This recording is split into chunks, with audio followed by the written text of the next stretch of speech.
नहेरा मलाई त्यसरी काटेको हैन हाम्रो केटाहरु यहाँ छन् यहाँ निस्किँदैछन् रुमबाट अहिले चाहिँ हामी के परे रमिते जानु आँटेको घुम्नलाई हैन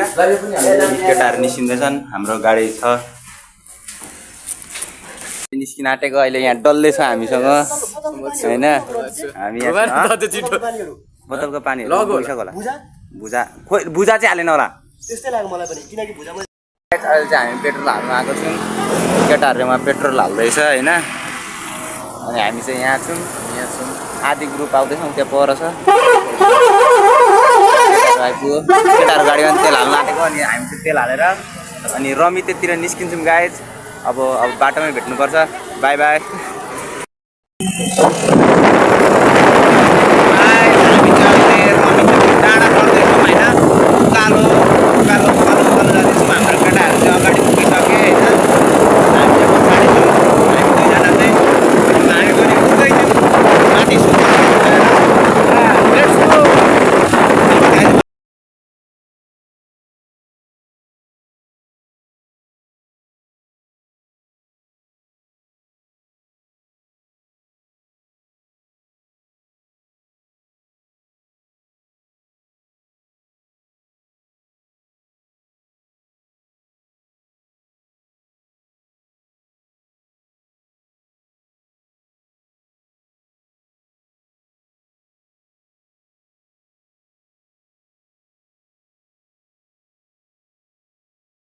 सो गाइज अहिले चाहिँ हामी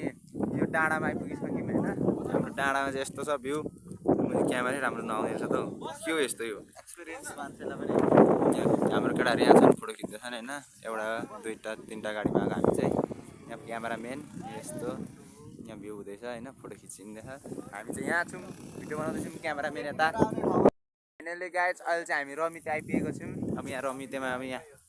रमितेको डाँडामा आएर अब कता हो कनी हो हामी यहाँ बसेर खान आँटेको हैन यस्तो हाम्रो गाडीहरु चाहिँ त्यही छ एउटा यहाँ छ एउटा त्यहाँ छ स्कुले केटाकेटी आउँदैछन्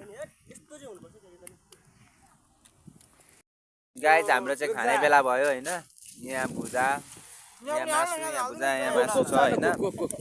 सबैको भुजा उडाएको छ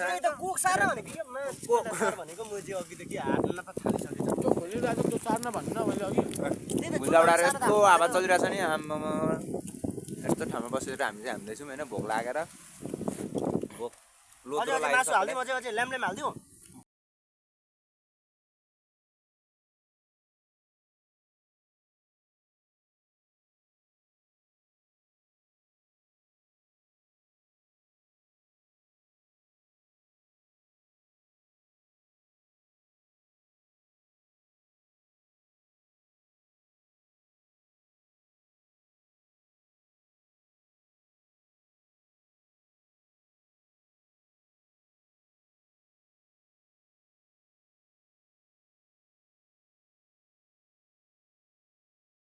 फोटो खिच्दैछौँ हैन फोटो खिच्ने पोज चाहिँ यहाँ हेर्नु यस्तो यस्तो छ हैन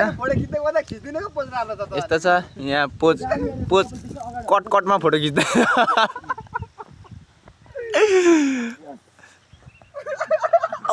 ओ माय गॉड यार यो कट चाहिँ दामी छ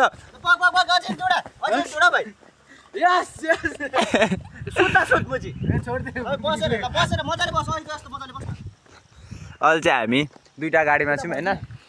दुईटा गाडी छ एउटा गाडी चाहिँ गइसक्यो अघि अब चाहिँ हामी फोटो खिच्दै जानुपर्ने हुन्छ हैन अब बाटोमै भेटौँला गाइज चाहिँ हामी खुडी जाँदै गरेको हैन गाइज अब चाहिँ हाम्रो के परे त्यो के डाँडा अरे रमिते डाँडाबाट अब हामी चाहिँ भइसक्यो हैन अब चाहिँ हामी खुडी लाग्दैछौँ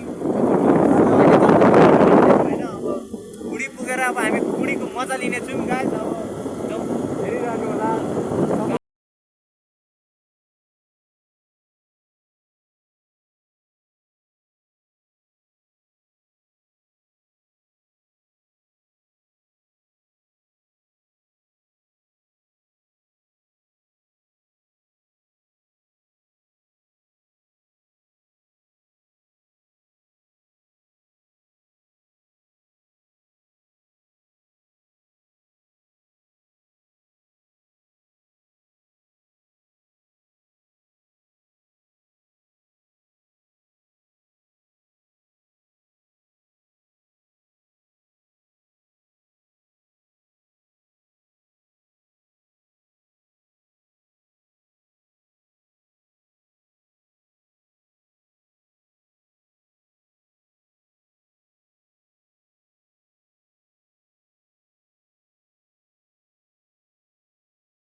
ठेकेको छौँ होइन। त्यहाँ केटाहरू फोटो खिच्दैछन्, त्यहाँ केटाहरू छन् फोटो खिच्दैछन् होइन। अब हामी चाहिँ यहाँ माथि चढ्छौँ अनि माथि चढेर अनि घरतिर जाने। गाइस अहिले चाहिँ हामी भुइँबाट घुरिसकेको होइन। अब घर लागेको, अब रात पनि परिसक्यो होइन। अब आजलाई ब्लग यति नै, बाई बाई गाइस। अब फेरि भेटौँला पर्सि एक हप्ता पछि। नहेर मलाई त्यसरी